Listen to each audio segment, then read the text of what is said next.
esta computadora. Bueno, decía, para que quede en la grabación, que hoy nos corresponde la clase que tiene que ver con salvación, con soteriología, aunque vamos a integrar algunas cuestiones más, como tiene que ver pues, con la disciplina del pecado, que es otro tema que se estudia en teología, pero lo vamos a tocar hoy de paso, pues no tenemos más tiempo. Y el próximo será sobre la santificación, siguiendo los temas que están dentro del consenso evangélico de la confesión de fe que seguimos, de la alianza evangélica o de Ferede. Quería comentaros también que sería bueno que fuéramos, por lo menos teniendo en mente, que no se nos pase que el último, creo que es el último sábado de este mes, tenemos una mesa de debate. De forma vaya a recibir información, sería bueno que la pudierais promocionar también. En este caso la va a llevar el departamento de Querigma, que es de sobre compartir la Biblia. Y el tema tiene que ver con las nuevas tecnologías que podemos usar para compartir el Evangelio en este tiempo. Y nada, ahí está seguramente el próximo sábado que tienen las clases Danilo y Diego. Ellos comentarán algo, pero vamos, simplemente que sepáis, que lo tengáis en cuenta, que será también esa mesa de debate en este mes. Perdón, Una Juan Manuel, cuestión... ¿Qué? perdona, ¿va a ser por Zoom también? Sí, será por Zoom. De momento, como están las Vale. cosas, no nos atrevemos a planificarla de otra manera. Entonces vamos Sí. a mantenerla por Zoom. Incluso si en el momento que podamos tener clases presenciales, que no sé cuándo será, no obstante, seguiríamos por Zoom igualmente también. Si tenemos alguna mesa de debate presencial, sería también por Zoom, con posibilidad de participación por Zoom, para que todos los que se quieran conectar desde fuera puedan estar. Y evidentemente Querigma está ya enfocado en esa línea para todos los que matriculáis desde fuera de Málaga. Una cosilla, en cuanto a los trabajos, veo que me faltan algunos. Me faltan algunos. A ver, del primero yo creo que solamente me falta uno, que ya me indicaron que me lo iban a mandar. Y del segundo me faltan varios. Creo que, a ver, os digo los nombres por si acaso me lo había enviado y no me ha llegado. Me falta Joel, me falta Oscar, que yo creo que ya me mencionó algo, y Alexis. Está bien, no me habéis mandado el segundo todavía, ¿no? El mío tampoco.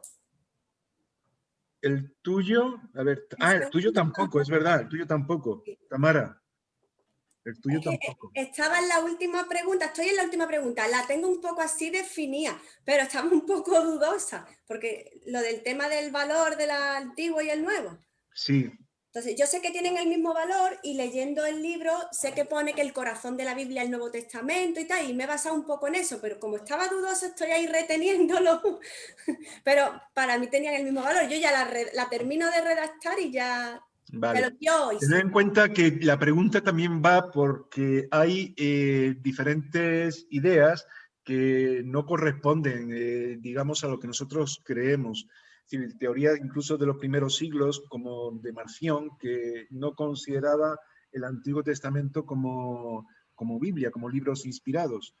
Y de hecho, a raíz de todo eso, también se desarrollaron otros temas que ya habéis visto con Bernardo, que llegarían incluso a formar listas de libros para considerar los que eran, y de ahí se empezaron a hacer los primeros listados de los libros del Antiguo Testamento y demás, que luego en el Concilio de Jania ya se reconocería. Pero efectivamente, como dice Tamara, Antiguo y Nuevo Testamento tienen el mismo valor. Para nosotros es el Evangelio con mayúscula, es decir, las buenas nuevas. Lo que pasa es que hay que saber ubicar cuando se ha escrito un libro, el contexto, el momento, en fin, todo lo que habéis visto anteriormente en la asignatura de hermenéutica que Bernardo impartió antes, que no voy a entrar ahora. Pero sí sería bueno, a ver, alguno os comentaba que si no podéis entregar, la idea es que antes de la siguiente clase entreguéis el trabajo, pero que si no podéis, no pasa nada. Lo importante es que estén hechos todos antes de que termine el curso. Lo que pasa es que marca un poco la disciplina para que no se nos acumule. Que aunque no sea mucho, si acumulamos uno con otro, luego nos va a costar un poquillo más, ¿vale? Entonces, intentad tenerlos todos al día porque será necesario para para luego poder entregar también los diplomas o certificados en el fin de curso, ¿vale? Bueno, pues vamos a entrar un poco en materia. Perdón, que era una pregunta. Es que me han mandado un correo diciendo que uno de los exámenes no tenía nombre. Creo que Ya está claro, ya lo he aclarado porque en el segundo he visto que era la misma letra. Y en el segundo sí había. Vale. No, ya he visto que era tuyo. Es que te lo mandé con un correo antiguo que tengo que no me di cuenta. Te puse un correo antiguo y sin nombre. Claro, como no había nombre, digo, ¿de quién será? Pero bueno, y como algunos no me han mandado el trabajo, pues tenía dudas de quién podría ser. Pero luego ya viendo el segundo, que era la misma letra, ya lo asocié contigo. Y digo, es Antonio. Así que sin problema. Bien, bueno, vamos a hablar un poco de este tema y lo vamos a hacer partiendo de vosotros. Es decir, hoy yo creo que vamos a tener bastante participación para ver un poco dónde estamos, dónde estáis, e incluso desde ahí ver que, pues un poco cómo desarrollar algunas cosas que tienen que ver con la salvación. Porque este sí es un tema que dependiendo no del país donde estemos, como decía José Bernardo, en cuanto a algunas consideraciones de la Biblia, sino que esto tiene que ver más también con las, ¿cómo diría yo?, con algunas perspectivas teológicas, pues puede haber diferencias en la concepción de lo que tiene que ver con la salvación. Entonces sí que me gustaría ver un poco dónde estáis para, a partir de ahí, desarrollar lo que vamos a tratar. Voy a compartir pantalla en un momentito. Simplemente no vamos a usar mucho, en algún momento lo quito, pero para que nos sirva un poco también de guión. En este caso, como os decía, vamos a utilizar el término que se suele usar en teología, aunque no es muy conocido, os suena un poco como a química o algo así, soteriología. A mí me suena a agua fuerte, agua sóter. Pero sóter en griego es salvación, por eso el término que suelen utilizar los teólogos para tratar el tema de la doctrina de la salvación es soteriología, porque agua sóter es agua que limpia, que purifica, y la salvación tiene que ver con eso, de ahí viene este término. Entonces, a mí me gustaría, pensando en esto, en lo que es este tema, que como veréis más adelante vamos a englobar diferentes cosas y que ya os apuntaba, a hacer una introducción con vosotros mismos, es decir, que vosotros mismos hagáis esta introducción. ¿Cómo? Yo os voy a pedir a alguno, a ver quién es el valiente o la valiente, que quiere compartir su testimonio. En un minuto, no tiene que ser mucho, 1 minuto, 2 minutos, a lo sumo 3. Y luego voy a pedir a alguien que también, no que comparta su testimonio, sino que pueda compartir el Evangelio con alguien que no es creyente. Por ejemplo, conmigo. Que si yo no soy creyente y tú te encuentras conmigo, ¿qué me dirías para que yo pudiera ser salvo? ¿Vale? Y vamos a analizar un poco eso y en base a eso vamos a desarrollar algunos conceptos que tienen que ver, que son, digamos, nucleares o muy importantes en la doctrina de la salvación o de la soteriología. Entonces, bueno, vamos a partir de ahí. ¿Quién se anima a dar su testimonio? Muy brevemente. Con libertad, no en plan así, sino como lo haríais con cualquier otra persona. Tú eres creyente y tú compartes tu testimonio con alguien. ¿Quién se anima? Venga. Todo a la vez, no. Si no a dedo, ¿ves? Si no dedito. Venga, Tamara, venga, tú eres la valiente. Nada más que porque no me pregunté la siguiente. Bueno, pues venga. Pues bueno, mi testimonio es que... Tú imagínate, perdona Tamara, imagínate que estás compartiendo tu testimonio con alguien que no es creyente y el propósito de compartir tu testimonio es que la persona pueda acercarse a Cristo, ¿vale? Sí, bueno, pues mi testimonio es que un tío mío me hablaba mucho de Dios, nosotros huíamos de él hasta que, bueno, pues el Señor tocó nuestros corazones y por una necesidad familiar, pues asistimos a la iglesia. Llevo 20 años, pero en realidad yo tenía un pie fuera y uno dentro. Yo tenía depresión, ansiedad, ganas de suicidarme, mi vida no era buena y siempre me encontraba mal. Y aunque iba a la iglesia, pero realmente no había tenido un encuentro con el Señor. Hasta que un día, viendo una necesidad económica muy grande de la familia de mi hermana, pues le dije, me puse a hablar con el Señor y le dije que por qué ellos estaban así cuando estaban sirviendo a la iglesia tanto tiempo. Entonces le dije, mira, Dios mío, yo hoy no voy a comer, me voy a sentar en ese banco de ahí enfrente y me voy a poner a hablar contigo, porque tanto que se habla de que tú eres un Dios vivo, un Dios real. Entonces me fui y aparté mi tiempo de la comida para hablar con el Señor. Y por la noche digo, uy, pues si no he comido, estaría decaída, pues no me encuentro contenta, ¿qué me está pasando? A raíz de ahí, al otro día, empecé a hablar con el Señor, Dios mío, esto es muy fuerte, ¿qué me está pasando? Yo de tristeza y de ansiedad, de nervios, he pasado a sentirme bien, ¿qué es esto? Empecé a buscar prédicas, total, eso fue un miércoles, y un sábado le dije, Dios mío, mira, hoy no voy a cenar, me voy a meter en mi cuarto y voy a hablar contigo, igual que hice el miércoles, pero hoy te voy a pedir por mí, porque mira, Señor, yo no te siento, yo estoy fría, yo voy a la iglesia, yo no te adoro, yo estoy siempre con los ojos abiertos, viendo cómo la gente canta, adora, yo no te siento, yo quiero sentirte. Y me puse a ayunar. Eso fue el sábado, y el domingo cuando fui a la iglesia, simplemente cerré mi ojo, empezó el Señor a derramarse y a partir de ahí he sido transformada totalmente. Aparte, bueno, me comí un periodo, ¿no? Que hubo un periodo que el Señor me habló claramente, porque ya te digo, yo era tibia, un pie aquí, otro allí, y un día en la iglesia, yo vivía como quería, y un día en la iglesia le dije, Señor, mira, eso antes de lo que te he contado del ayuno, Señor, mira, hoy es el último día que yo venía a la iglesia, porque qué hipócrita soy, ¿yo qué hago aquí? Y justo antes de terminar, el minuto último de terminar la iglesia, salió un grupo de jóvenes a compartir una experiencia y uno de ellos empezó a llorar. Y yo, claro, yo habiéndole dicho al Señor, hoy es el último día que vengo, empezó a llorar y empezó a decir, no os vayáis ninguno, no os perdáis. Y a mí me cayó aquello y dije, Señor, ¿esto es a mí? A partir de ahí el Señor empezó a hacerme consciente de lo que yo estaba haciendo mal en mi vida. Y ya fue a partir de ahí que me empecé a retirar, como un poquito vivir en santidad de lo que yo hacía, ¿no? Intentando agradar al Señor, y ya lo de después fue lo de mi hermana que he contado del ayuno. Y nada, más o menos así rápido, eso fue mi experiencia. Vale, gracias Tamara, muy bien. Ahí enfatizas algunos temas como que tenías necesidad de Dios, te sentías mal, y por otro lado, la oración, viste que tenías que hablar con Dios y Dios se derramó sobre tu vida de alguna forma. Vale. ¿Qué podríamos decir en cuanto al tema de la salvación? ¿Vosotros creeríais que yo podría convertirme con el testimonio de Tamara? Dejad los micrófonos abiertos, que de momento vamos a estar hablando. Dejadlos abiertos.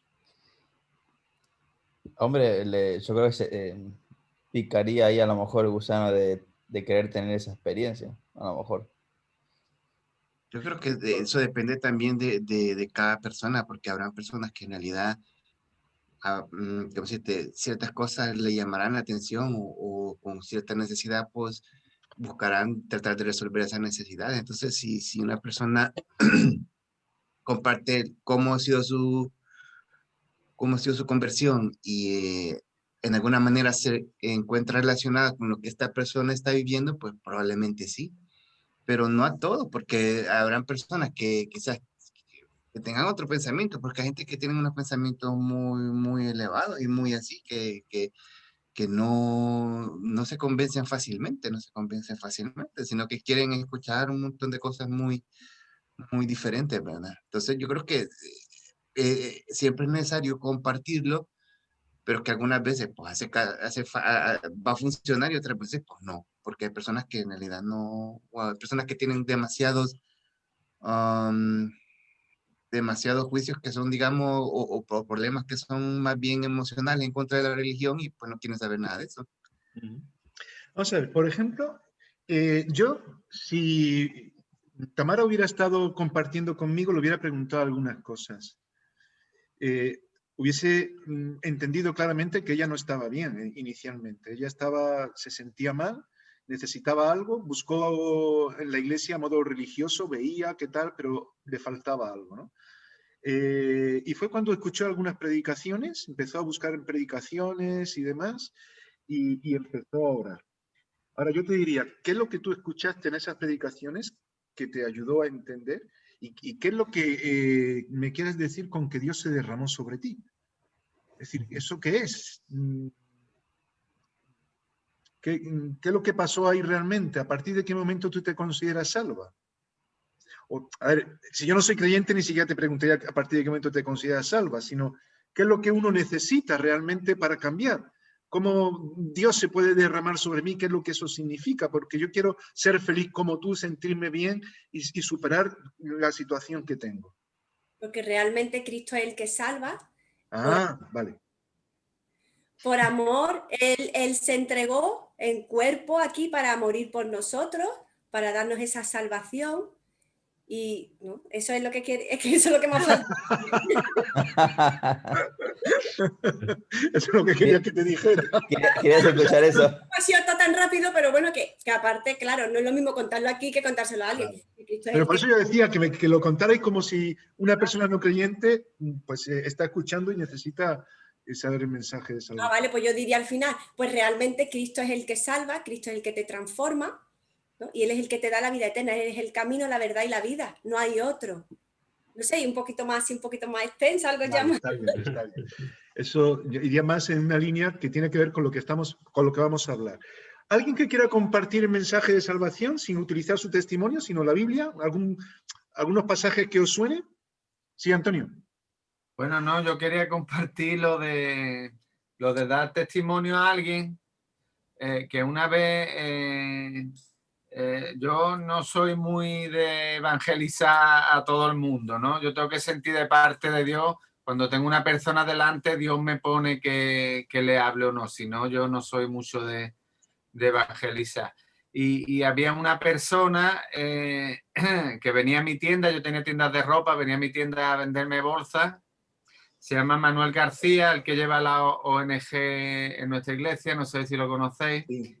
Bueno, es un hombre muy intelectual, muy inteligente, lee mucho, pero yo cuando hablaba con él lo veía que estaba deprimido, que le faltaba algo, ¿no? Que le faltaba. Entonces yo me ponía a hablarle de Jesús, pero como tiene tanto conocimiento, pues desgraciadamente sabía más de la Biblia que yo.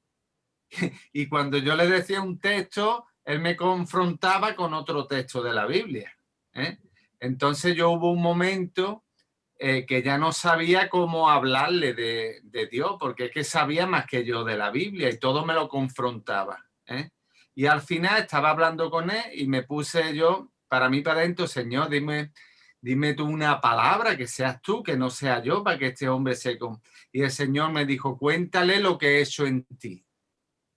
Y entonces le conté mi testimonio. Entonces ahí yo ya no pudo debatirme nada y a partir de ese día vino a la iglesia y hasta el día de hoy, vamos, está haciendo una obra muy grande en Málaga con la ONG y hasta el día de hoy está con Cristo. Bueno, gloria a Dios por ello. Muy bien, muy bien. ¿Alguien más que se anima a explicar cómo presentaría el Evangelio? ¿Alexio o Oscar? ¿Porque alguien más? Vale. ¿O Vanessa? Pues, a ver, lo primero sería comenzar preguntando Tú si... no me hagas el esquema. Comparte el Evangelio conmigo. A ver si me convierto. Tú has escuchado alguna vez, seguramente has escuchado hablar de Jesús, sabes quién es, pero realmente no lo conoces de verdad. Y en mi vida, personalmente, Jesús es el que tocó mi vida, el que cambió mi corazón. Él fue el punto de inflexión para que toda mi perspectiva de la vida fuera diferente. Y desde que le conozco, mi vida cambió, mi vida es mucho mejor. Y cada vez tengo un crecimiento espiritual que me ayuda a ver la vida de otra manera. ¿A ti te gustaría conocer o tener esta experiencia espiritual con Jesús? Sobre todo eso. porque a veces la gente, si le comienzas hablando de la Biblia, te empiezan con que cómo puedes creer en ese libro, y al final, si la otra persona no tiene esas ganas de escuchar y se pone necia, es que cierra sus oídos y no va a escuchar. Yo estaba escuchando, pero bueno. Eras muy amable. Eras como ninguna persona. Bueno, vamos a ver algunas cuestiones que yo creo que sí sería bueno que tuviéramos en cuenta, como no habéis profundizado demasiado en lo que es el tema de salvación en sí, porque tenéis que daros cuenta de una cosa. Actualmente hay mucha mezcla de ofertas espirituales, por llamarlo de alguna manera. Y muchas veces, dependiendo de cómo estemos presentando el mensaje de salvación, pudiera ser que estemos hablando de Jesús o de Buda o, o de cualquier otra cosa. Y claro, porque cuando tú dices, pues es que yo era así y mi vida cambió y porque yo he conocido a Jesús. Bueno, bien, pero claro, hay falta de evangelio realmente.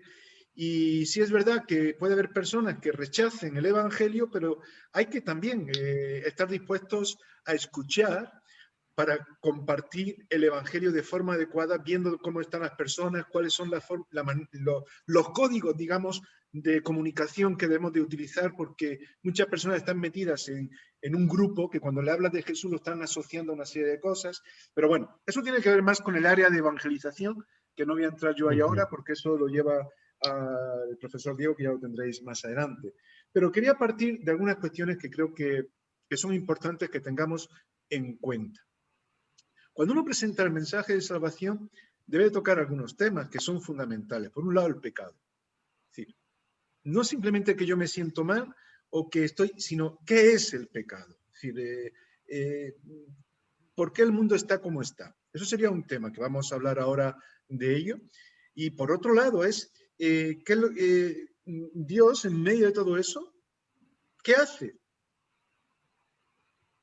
Nos ha creado de una forma determinada, el pecado de dónde viene, Dios en medio del pecado, ¿qué es lo que hace? ¿Qué significa Cristo realmente para mi vida, para nosotros? ¿Qué es lo que nos ofrece? ¿Merece la pena Cristo o es una religión más? ¿Y qué tengo que hacer entonces yo para ser salvo? Sí, esas son cuestiones muy básicas. ¿Qué tengo que hacer yo para ser salvo? Evidentemente ahí va a surgir la cruz, va a surgir el único medio que hay para poder ser salvo. ¿Y cuál es la diferencia con el resto de las religiones y demás? Es decir, hablar del pecado, hablar del amor de Dios por nosotros, de cómo se muestra en la cruz y de la decisión que tengo que tomar. Mi vida tiene que cambiar, tengo que estar dispuesto a ser otra persona también, yo tengo que tomar decisiones, porque Dios no nos va a imponer nada. Esos elementos forman parte de lo que los teólogos llaman soteriología y hay acercamientos diferentes incluso dentro del mundo cristiano. Y es donde me gustaría que por lo menos pudiéramos reflexionar juntos un poco al respecto. Perdón, Entonces, se me olvidó, sí. se me había olvidado mencionar también, que lo suelo mencionar, que esto al final trata de es una relación, no es algo, es un estilo de vida, es una relación con Dios por medio de Jesús. Y bueno, sobre todo es el tema de que es una relación personal diaria. Hombre, eso es algo importante también dentro de nuestra forma de presentar el Evangelio, porque fijaros que muchas personas entienden todo lo que le digas como una religión más, es decir, preceptos, tiene que hacer una serie de cosas. De hecho, un amigo que se llama Eduardo Delás, que él ha estado de pastor en una iglesia en Valencia varios años, se doctoró en teología haciendo su tesis doctoral solamente en lo que tú estás diciendo. La relación con Dios. La relación con Dios. Es decir, un cristiano parte de la base no de una religión, sino de una relación con Dios. Y se encontró, según me decía, con muchas trabas en la universidad porque esto no se entendía. Que lo que estaba diciendo no se entendía, algo que supuestamente es bastante simple. Bueno, voy a ver si me deja esto ahora, a ver si puedo, que no me... Ahora, que no, no veía el cursor. No sé por qué no veo el cursor. ¿Dónde se me ha metido el cursor? Se me ha hecho invisible el cursor y no puedo ver para darle a esto que pase, si no lo vamos a tener que ver así. Uy, verdad. Ahí. Lo vemos así y ya está. Sí, ahí me sale, pero cuando lo llevo a la pantalla, ahora. Ahora. Ya, ahora sí. Vale. Bueno, vamos a partir de lo que es la confesión de fe de consenso evangélico que estamos asumiendo, para no entrar tampoco en demasiadas cuestiones, sino las más comunes, porque no podemos ir más allá tampoco. Fijaros que en cuanto al tema de la salvación, tenemos en la confesión de fe de la Alianza Evangélica al menos estos 3 puntos, que son los que podíamos englobar dentro de lo que tiene que ver con la salvación. Este primer punto que en la confesión de fe que tenéis en el trabajo, en el cuaderno de trabajo de esta asignatura, que lo tenéis todos vosotros como anexo, el tercer punto dice: la pecaminosidad universal y la culpabilidad del hombre alejado de Dios que le acarrea la condenación. Uno de los puntos que creemos como evangélicos, creemos en la pecaminosidad universal y la culpabilidad del hombre alejado de Dios que le acarrea la condenación. Vamos a ver esto. Por otro lado, tiene que ver también con el sacrificio. Creemos en el sacrificio vicario del Hijo de Dios.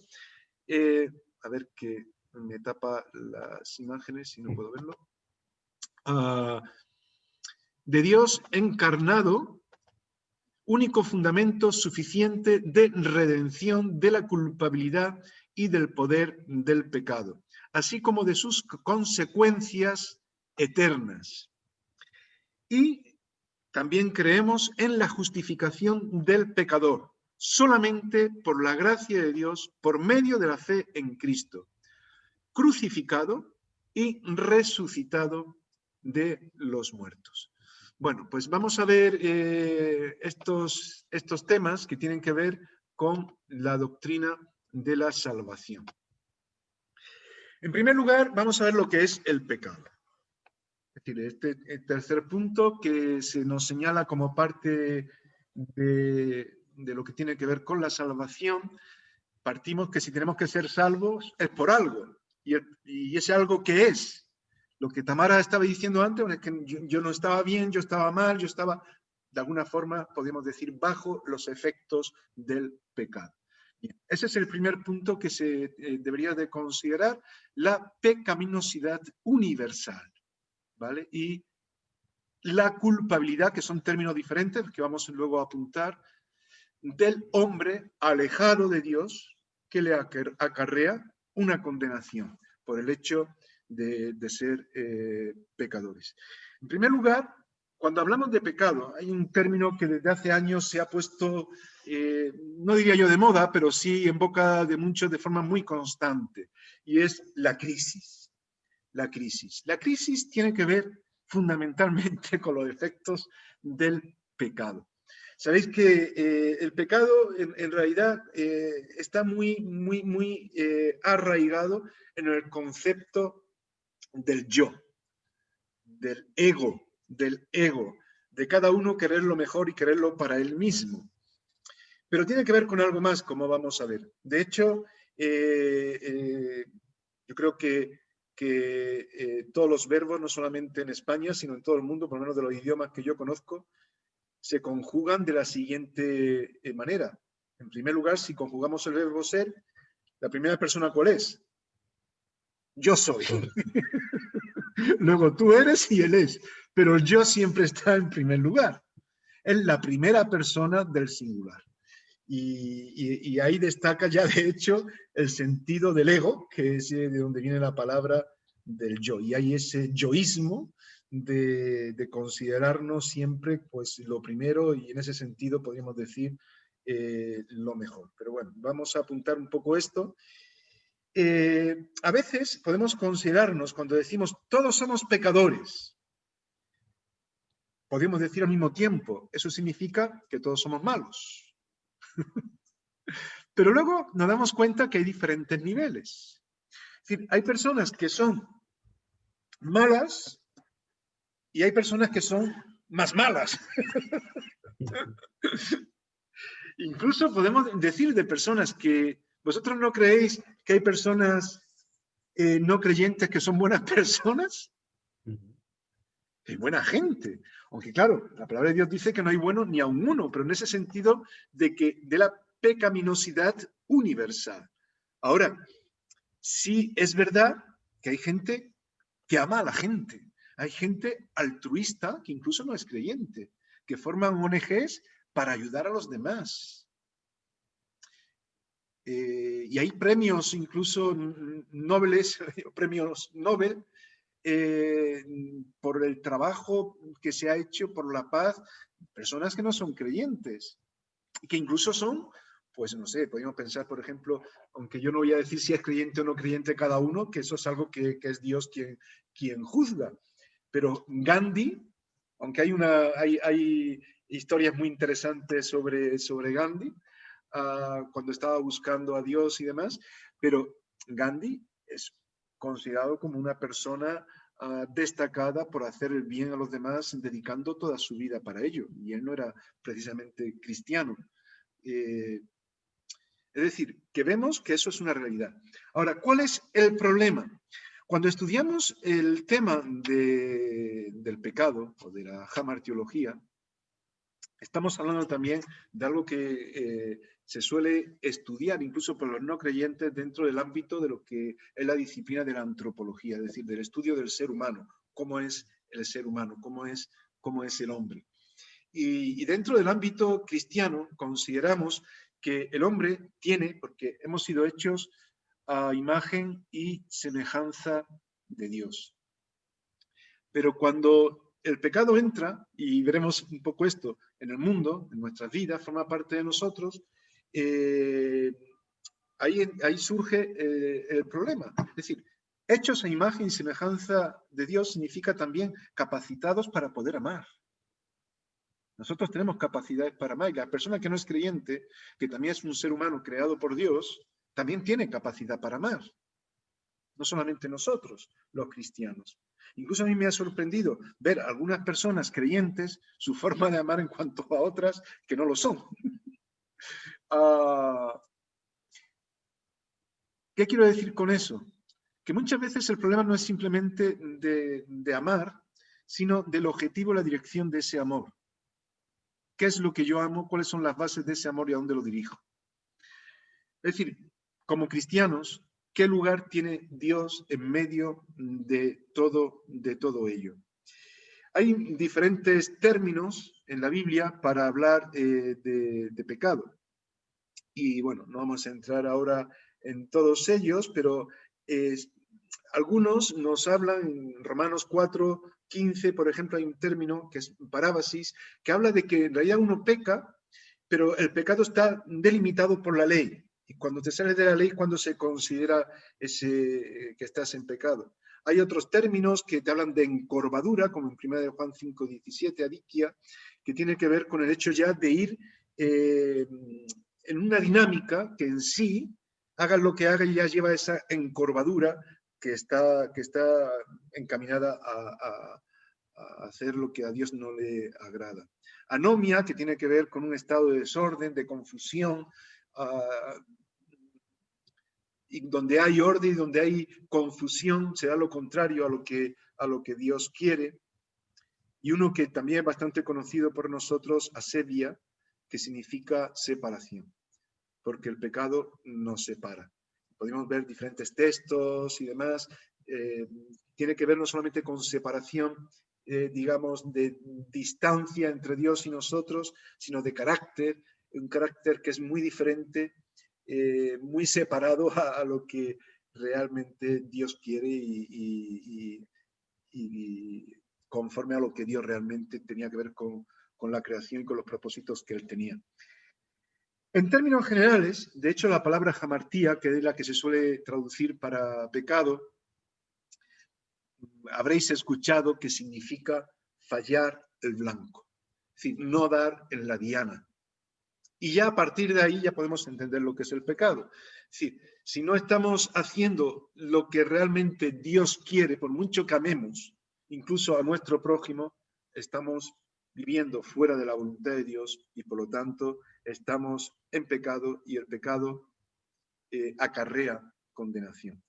Muchas veces todo eso forma, hay no sé si era Brunner quien ilustraba el pecado como un gorrión, que no sé si habéis visto alguna vez una imprenta antigua con los tipos de plomo puestos, que era lo que luego imprimía las hojas, y cada uno tiene que estar, cada palabra tenía que tener su, pues eso, su tipo de letra puesto en su casilla para que la máquina luego, él decía, bueno, que el pecado tiene que ver con un gorrión que empieza a moverse por encima de esas letras y las lía todas y luego no hay forma de que salga nada correcto. Bueno, es esa idea de desorden, de estar fuera de la capacidad para la cual Dios nos ha creado o en la que Dios nos había creado originalmente para vivir en su voluntad. De ahí parten varias cuestiones. ¿Cuándo comienza el pecado? Podríamos hablar del pecado original. ¿Cuándo se origina el pecado? Y ahí ya suele haber perspectivas distintas. En el segundo cuatrimestre, cuando hablemos de la historia de la Iglesia a través de los avivamientos, vamos a ver, cuando lleguemos también a esa etapa del monasticismo, del monacato, de Agustín de Hipona, toda esa parte incipiente, que hay una pugna ahí que tenía que ver entre Agustín de Hipona y los pelagianos, Pelagio, que tenía que ver con el pecado original. Y hay una pugna muy amplia con diferentes criterios y demás. Claro, algunos pueden llegar a la conclusión, si vemos lo que dice el Salmo 51, versículo 5, ¿alguien recuerda qué es lo que decía David en cuanto al pecado? En pecado me concibió mi madre. Y uno puede decir, bueno, pues es que claro, el pecado es original desde un principio, ya el pecado estaba ahí y todos pecamos en Adán y Eva. Claro, eso, una cosa es que el pecado entrase por Adán y Eva y otra cosa es que todos pecáramos con Adán y Eva en el sentido de entender que yo ya estaba ahí, que eso conlleva una serie de cosas y que yo ya he pecado con Adán y Eva, que es lo que tiene que ver con los que defienden a ultranza la teoría del pecado original. Vamos a ver algunas cuestiones sobre esto. Quería leeros algo que tengo aquí de también Brunner.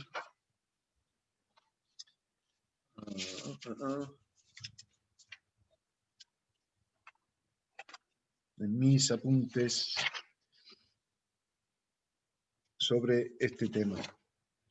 Él decía en su libro Nuestra Fe, decía lo siguiente, a ver qué os parece. Hay hombres buenos y hombres malos, algo de lo que hemos comentado antes. La experiencia nos enseña que hay hombres egoístas, que piensan siempre en su propio interés y hombres animados de un espíritu de tiranía y de maldad. También sabemos que hay hombres dotados de una admirable capacidad de sacrificio, que consagran sus energías al bien de sus semejantes. Sería ciego el que no viera estas diferencias. El hombre nunca es malvado de una manera total. Tampoco se encuentra en los hombres una bondad perfecta. En el lenguaje de la Biblia, el pecado implica una podredumbre que parte del centro mismo del ser humano y tiende a contaminarlo todo. Pecado significa, decía Brunner, ante todo, como ya se ha dicho, algo que ha dañado al hombre en su ser fundamental, algo que le ha extraviado, llevándolo por caminos contrarios a la voluntad de Dios. El apóstol nos dice que todos, sin excepción, hemos tomado este camino, y ya sabemos que San Pablo se consideraba a sí mismo como el primero de todos los pecadores. La savia del pecado circula en nosotros. ¿Qué os parece lo que dice Brunner? ¿Estáis de acuerdo? ¿Sí? Dejarlo micro abierto, no pasa nada. Podéis dejarlo abierto en este tiempo porque vamos a estar, prefiero que estemos como en una clase donde hay diálogo. No pasa nada que haya algún ruido, porque como no lo tengo en modo hablante, que significa que se pone solo el que habla, está grabándose de manera que todos nos vemos. ¿Qué consideráis en cuanto al pecado original y qué consideráis, por ejemplo, respecto a esto que he leído de Brune? De que, bueno, hay personas que evidentemente son malvadas, hay otros que son los tiranos, hay otros que incluso buscan ayudar a su prójimo, pero el pecado es una podredumbre que está dentro del ser humano y que tiende a contaminarlo todo. ¿Tenéis alguna percepción sobre esto? ¿Habéis pensado en este tema? Yo sí, la verdad es que me parece que sería bastante acertado, ¿verdad? Pero lo que, por ejemplo, entonces ahí surge la pregunta, ¿qué pasa, por ejemplo, con los niños que se mueren, por decirte algo, que tenía 1 año y se murió? Ese niño era pecador y se murió y se fue al infierno, o ese niño tenía algún tipo de, mm, yo qué sé, perdón, condonación, porque en realidad él no ha pecado, ¿verdad? No ha hecho ningún mal a nadie, sino que solamente estaba vivo. Entonces, yo lo veo razonable, pero siempre hay esos pequeños cuestionamientos que en realidad, ¿qué es lo que pasa? O, por ejemplo, un niño, en realidad hay vida antes de, por ejemplo, cuando está una mamá que tuvo un aborto de un niño, digamos, de 7 meses, el niño se le murió. ¿Qué pasó con ese niño? ¿Ese niño era pecador y se fue al infierno? Bueno, vamos a ver este planteamiento que haces, que es importante y me parece muy interesante. Es decir, la palabra de Dios en principio nos aclara, y estamos hablando de la pecaminosidad, universal y la culpabilidad del hombre. Antes os decía que había que marcar la diferencia en estos conceptos, y creo que ahora es el momento, ya que sacas este tema, pecaminosidad y culpabilidad. La palabra de Dios dice que ¿cuántos son pecadores? Todos. Lo decís rotundamente, es decir, no hay justo ni a un uno, dice Pablo cuando escribía a los romanos en el capítulo 3, versículo 10, o en el 23, puesto que todos pecaron y estamos destituidos de la gloria de Dios. Entonces, si todos pecaron, y no hay excepción, solamente Cristo como hombre es el único que no pecó porque es Dios, los niños también son pecadores, ¿sí o no? Sí, sí. Ahí ya tenéis la duda. No, Sí, sí. No, Claro. Sí. Es que ahí hay estás niños acertado. que son chicos y tienen mucha maldad. Tú también ves niños con mucha maldad de pequeño, en serio. Sí. Como digo yo, Antonio, los niños nacen con el puño ya cerrado. Estos niños. Es así, es así. Y bueno, y el rey David decía, en pecado me concibió mi madre. Bien, todos somos pecadores, ¿vale? No hay justo ni a un uno. Ahora, una cosa es eso, y otra cosa es decir que todos somos culpables de pecado. Porque no es eso exactamente lo que está diciendo la Escritura. Es decir, la culpabilidad tiene que ver con la decisión de pecar y tener uso de razón para ello. De ahí que muchas veces nosotros destaquemos esos pasajes en los cuales Jesús mismo decía, dejad a los niños venir a mí porque de los tales es el reino de los cielos. En el sentido de que un niño, y otra cosa es a partir de qué edad y demás, como estaba diciendo antes Oscar, aún siendo pecador, no puede ser culpable de su pecado, porque acaba de nacer, o todavía no ha nacido, está naciendo, o está en el vientre de su madre. Una cosa es ser pecador y otra cosa es ser culpable de ese pecado. Por eso estaba yo aclarando en primer lugar qué es el pecado. Claro, el pecado, hay diferentes consideraciones en cuanto a lo que vemos aquí, pero cuando decimos que es hacer aquello que es contrario a lo que Dios quiere o que simplemente aún haciendo cosas buenas no hemos cogido la vía adecuada que es Cristo, es decir, yo puedo ir con muy buena intención en un tren muy bien equipado, en la mejor butaca, con el mejor equipaje, con, no sé, el billete más caro de todos, ir en ese tren, y si yo me quiero dirigir a Barcelona y he cogido el tren equivocado, no voy a llegar a Barcelona, voy a llegar a otro sitio. En ese sentido, el pecado en términos generales tiene que ver con eso, no hacer la voluntad de Dios. Ahora, cuando estamos en ese aspecto de que todos somos pecadores y necesitamos al Señor porque vivimos en un mundo que no tiende a hacer la voluntad de Dios, hemos de entender el hecho de la decisión. Es que yo he tomado la decisión de ir a un lugar que no corresponde. Eso es otra cosa.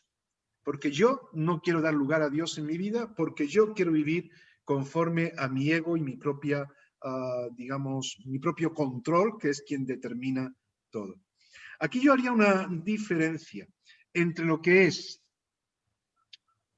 el pecado y lo que es o la culpabilidad del pecado y lo que es la depravación.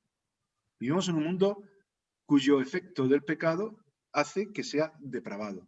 Es decir, el mundo tiende a pecar, tiende a vivir sin Dios. Por eso es que Dios busca al mundo para salvarle. Cuando un niño nace, ya nace en ese sentido de depravación. En ese sentido, todos somos pecadores. Ahora, un niño tiende a hacer lo que por naturaleza ya está ocurriendo en el mundo, pero no tiene conciencia de ello. Por eso la respuesta que yo daría a Óscar en este sentido y en esta línea de pensamiento de lo que es el pecado, es que un niño que no tiene uso de razón y muere, no es culpable del pecado, aunque en pecado me concibiera mi madre. Perdón, hay una reflexión interesante que en una ocasión yo tuve con el rabino judío, amigo mío, Joseph Cohen, sobre el texto de En pecado me concibió mi madre. Entonces, él decía que las escuelas judías estaban divididas entre dos grupos. Los que creían que la terminología indicaba que eras pecador desde antes del nacimiento, o que cuando tu madre te concibió, esa era el segundo grupo, que cuando tu madre te concibió, ella era pecadora. ¿Sí? Y entonces aquí entraría un poco el concepto, creo que fue Tillich, uno de los que más estudió el tema del pecado, que él decía que había que distinguir entre la posibilidad de que todos seamos pecadores y la capacidad de pecar. Es decir, pecamos cuando existe una ley que evidentemente transgredimos, ¿no? Mientras tanto, todos somos pecadores porque todos tenemos la capacidad de pecar, ¿no? Ese era el concepto general que Tillich empleaba y que a mí me parece bastante razonable, porque a veces las generalizaciones religiosas son, digamos, muy dogmáticas y entonces nos dicen, bueno, todos somos pecadores, ¿de acuerdo? Todos tenemos la capacidad de pecar, por decirlo así. No, a mí me gusta decirlo más así que decir, porque evidentemente un niño pequeño que no tiene conciencia, como hemos mencionado, o que no tiene entendimiento de una ley que le impide o que le pide no hacer o hacer algo, evidentemente no puede ser culpado de nada, como dice Romanos capítulo 3, ¿no? Entonces, digamos, pero solamente era un apunte con respecto al texto que estabas mencionando. Y básicamente utilizaba ese texto de forma ilustrativa, porque en realidad el argumento teológico que se da en la Biblia tiene que ver también con la conciencia. Ahora, también es verdad que el pecado nos afecta a todos, aunque no seamos culpables, y al niño afecta. Otra cosa es la condenación, que es otra cuestión. Ahora, el pecado nos afecta a los creyentes seguimos siendo pecadores también, y además estamos afectados por las consecuencias del pecado de este mundo. Es decir, todo lo que está a nuestro alrededor está afectado, y este mundo está con dolores de parto para dar un mundo nuevo, porque está contaminado hasta lo sumo. Entonces partimos de esa base. Ahora, es verdad que la responsabilidad tiene que ver con rechazo. Es decir, con rechazo en cuanto a ver otras opciones, pero también en cuanto al desconocimiento, en el sentido de que ahí es un tema agudo, en el sentido de reflexionarlo y considerarlo, que alguno nos puede preguntar. Porque fijaros que, por eso la importancia del Evangelio, que alguien nos dice, bueno, una persona que nunca ha escuchado el Evangelio porque nadie le ha predicado en un lugar recóndito, si se muere, ¿es salvo o no es salvo? Claro, pues la palabra de Dios dice en Romanos también que efectivamente, ¿cómo creerán sin haber quien les predique y cómo predicarán si no fueren enviados? Es decir, es necesario predicar el Evangelio. Perdón. Ahora, ¿cómo se revela Dios? Dios quiere revelarse por medio del Evangelio, que es poder para salvación, como nos dice también en la misma carta. Pero yo no soy quien para juzgar a nadie.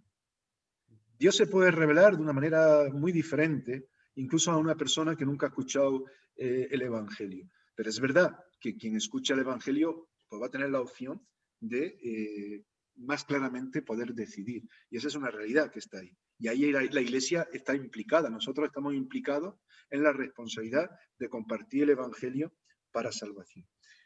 Luego podríamos entrar en tipos de pecado. Hay muchos tipos de pecado, por decirlo de alguna manera, y ahora me aclaro.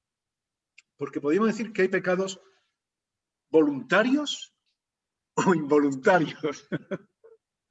Es decir, no sé, tú le quieres hacer daño a una persona y vas a hacérselo. Eso es un pecado voluntario, ¿sí o no? Porque te cae mal quien sea y lo tienes ya. Hombre, un creyente no debería de hacer eso. Pero a veces también podríamos hacerlo. Es que alguien me ha insultado, es que alguien me ha maltratado y me sale que se va a enterar. No debería de ser. No debería de ser. Luego está el pecado involuntario, que sin yo querer le hago daño a alguien.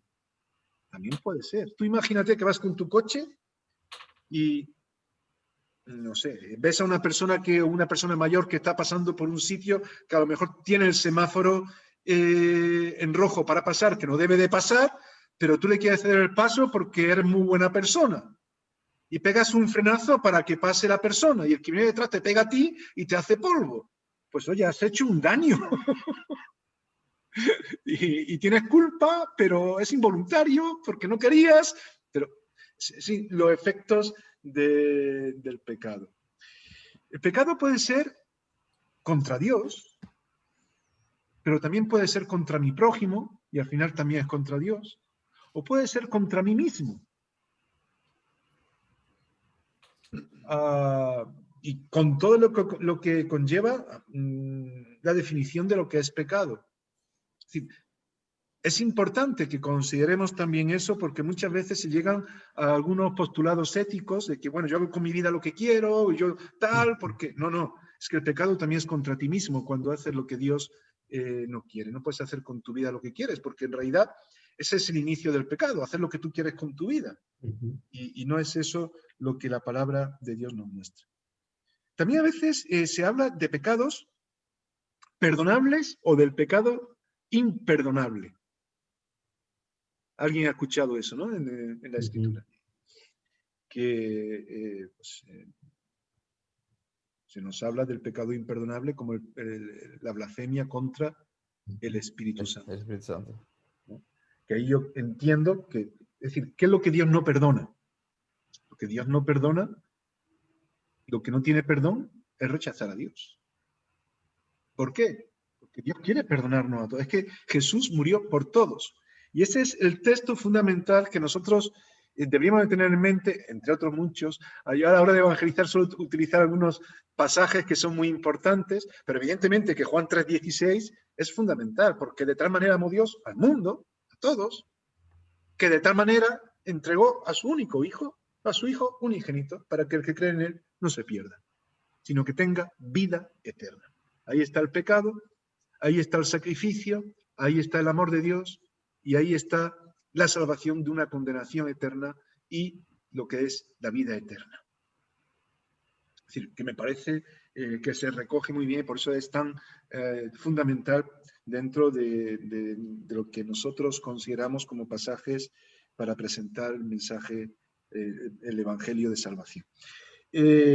Por lo tanto, yo en ese hilo de lo que la palabra de Dios nos muestra en cuanto a la doctrina de la salvación, diría que el pecado imperdonable es rechazar a Dios, que sería blasfemar contra él, rechazarlo, la blasfemia contra el Espíritu Santo. ¿Cuántas personas han blasfemado contra Dios, y más en nuestro país, cuando no eran creyentes? Vosotros sabéis cuántas palabras se dicen en contra de Dios, que son blasfemias contra Dios mismo. Pero cuando Dios toca la vida de una persona, cuando uno reconoce que necesita a Cristo y le acepta, Dios perdona a esa persona.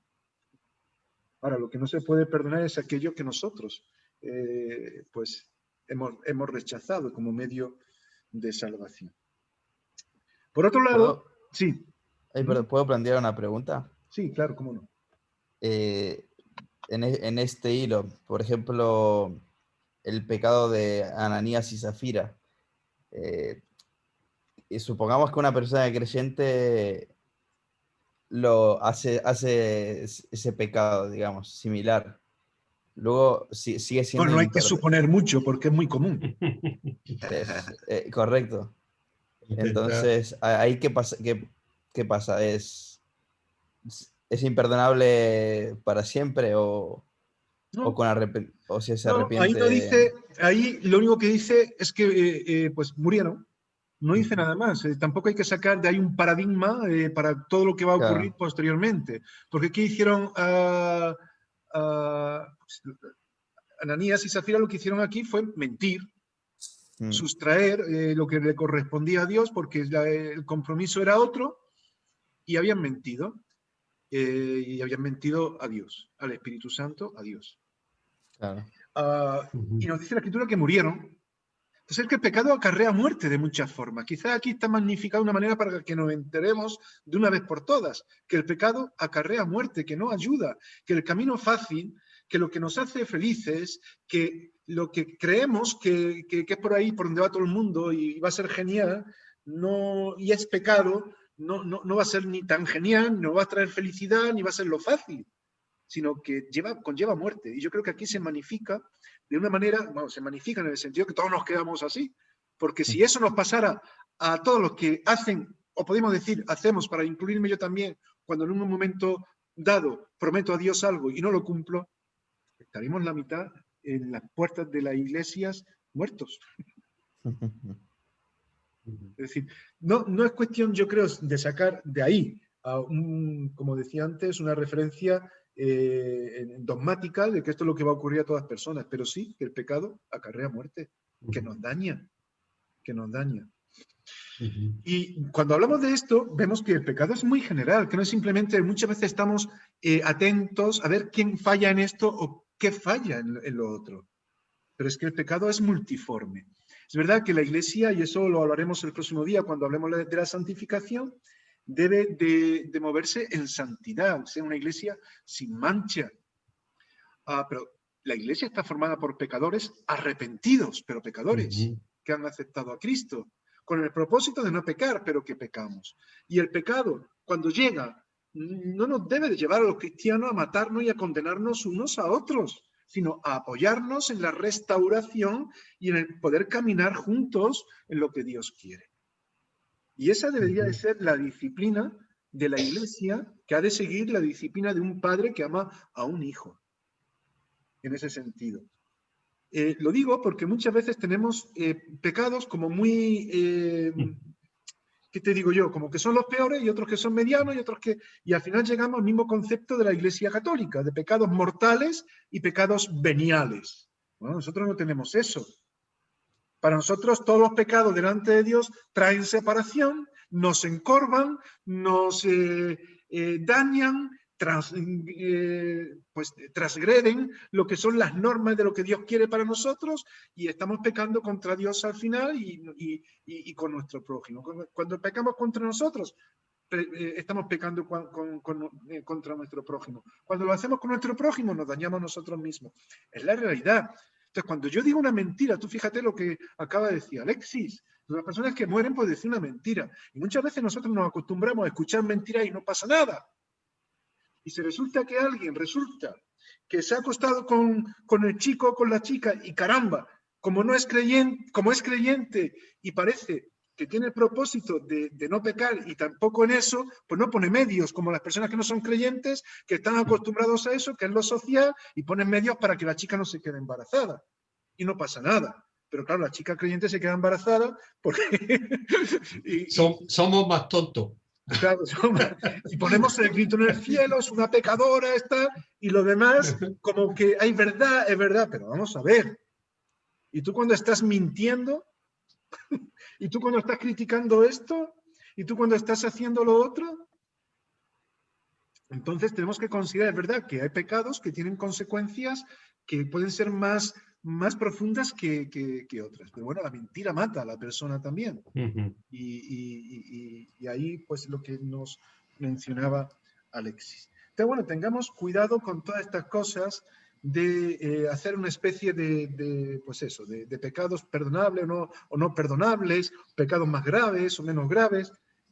Debemos de procurar y debemos de apoyarnos, no con el ánimo de condenarnos, ni de criticarnos, ni de juzgarnos, sino que tenemos que procurar apoyarnos unos a otros para vivir en lo que Dios quiere, sabiendo de dónde partimos. Y eso todavía sigue siendo muchas veces en nuestras iglesias una asignatura pendiente. Ahí entra la gracia de Jesús. ¿Cómo? Y ahí entra en juego la gracia de Jesús a la hora de perdonarnos. Y eso es súper importante. Sí, pero fijaos en el, perdón. No hay que pecar deliberadamente, claro. En uno de los libros que yo trato sobre temas sociales, en el de la homosexualidad, yo digo que, es decir, en nuestras iglesias, lo que son los pecados de sexo son los peores pecados.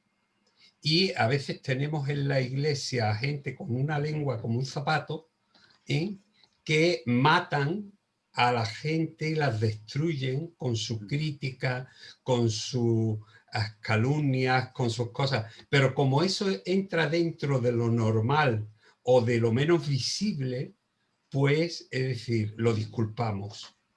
Pero desgraciadito de aquel que cometa un pecado que vaya de cintura para abajo. Es decir, desgraciadito. Entonces, yo creo que tenemos que sopesar mucho lo que son los criterios de nuestros pecados y también los criterios que tienen las congregaciones en las que nos movemos, porque a veces, es decir, se toleran gente, ya digo, que están destruyendo vidas y le ponemos una pega a cualquiera que viene con una problemática que tenga que ver con algo relacionado con el sexo, el matrimonio o con cualquier otra cosa, ¿no? Perdón. Bueno, son temas que podríamos hablar mucho de ello. En la próxima clase del próximo mes, como vamos a hablar de santificación y demás, vamos a ver un poco cómo hacer eso. Porque muchas veces en la iglesia se quiere aplicar disciplina y yo creo que es bueno que haya disciplina, pero muchas veces no se entiende ni lo que es la disciplina, ni lo que es el propósito, ni cómo hacerlo, ni ante qué, ni nada. Y a veces eso nos estrellamos muchas veces en la pared, ¿no? Y bueno, pero bueno, que entendamos que incluso el pecado, fijaros que en este caso la Iglesia Católica hace una clasificación que sí que me parece interesante también tenerla en cuenta nosotros, que es los pecados de comisión y los pecados de omisión. Que también es verdad. Es decir, pecado no solamente es cuando haces algo malo, sino cuando no haces algo bueno. Es decir, si Dios quiere que hagas algo determinado y no lo haces, eso es pecado. Y no estás haciendo nada malo en sí, pero no estás haciendo lo que Dios quiere. Fijaros la amplitud de lo que tiene que ver con el pecado en este sentido. Y cuando llegamos a esto, hemos de decir que el pecado abarca a todos. Todos somos pecadores. No puede decir uno, mira, yo que soy perfecto. No. Dice eso, está en contra de lo que el Evangelio enseña. Y evidentemente el pecado conlleva condenación, que nos afecta en vida, digo en vida física, material, y que tiene que ver con una condenación eterna si no aceptamos a Cristo. Y ahí entra, que no es el tema de hoy, pero entra en el tema de la salvación, lo que tiene que ver con el castigo eterna. Y que así lo presenta la Escritura. Podríamos hablar desde el punto de vista ya escatológico y ver algunas cuestiones de la parucía, de la venida de Jesús, de lo que tiene que ver con todo ello, pero a mí me llama mucho la atención que después del versículo 16 del capítulo 3 de Juan, se nos olvida el siguiente, que es muy interesante también, y es que Jesús no vino a condenar al mundo, sino a salvarlo. Pero el que rehúsa creer en él ya ha sido condenado o es condenado. Es decir, que yo creo que es bastante claro y está en la línea doctrinal que tiene que ver con la soteriología de la Biblia estos temas. Es decir, Dios no viene a condenar, Dios no quiere, porque hay muchas personas que piensan, Dios es malo, porque hay un infierno, porque quiere que la gente... No, es todo lo contrario, eso es la consecuencia de vivir sin Dios. Es que hemos rechazado a Dios. Y lo que Dios quiere en su misericordia es que volvamos a Él. Y el camino de la misericordia se llama Cristo. Entonces, aquí entramos en otro punto que tiene que ver con el sacrificio vicario de Jesús. Este punto cuarto de la confesión de fe dice: el sacrificio vicario del Hijo de Dios encarnado, único fundamento suficiente de redención de la culpabilidad y del poder del pecado, así como de sus consecuencias eternas. Bueno, este artículo, recordamos, estamos hablando en este caso de una confesión de fe que asumimos prácticamente, bueno, no todos los evangélicos, pero sí aquellos que estamos en Ferere supuestamente y los que estamos dentro de lo que es un concepto. Para mí es muy evangélico lo que dice aquí, no es la Biblia, estamos resumiendo en un artículo criterios, ¿verdad? Pero yo creo que ahí sí que estamos más o menos la mayoría. Cuando hablamos de sacrificio vicario, no sé si entendéis la palabra vicario, que no la usamos mucho entre nosotros, pero vicario significa sustituto, que sustituye a... Y cuando estamos hablando de un sacrificio vicario, y se está hablando del sacrificio vicario del Hijo de Dios encarnado, hay una serie de conceptos que son muy importantes tener en cuenta, porque hay muchos grupos que los dinamitan. Es decir, son contrarios a algunas de las cosas que en esta frase tan corta, para nosotros puede ser muy simple, pero para otros para nada.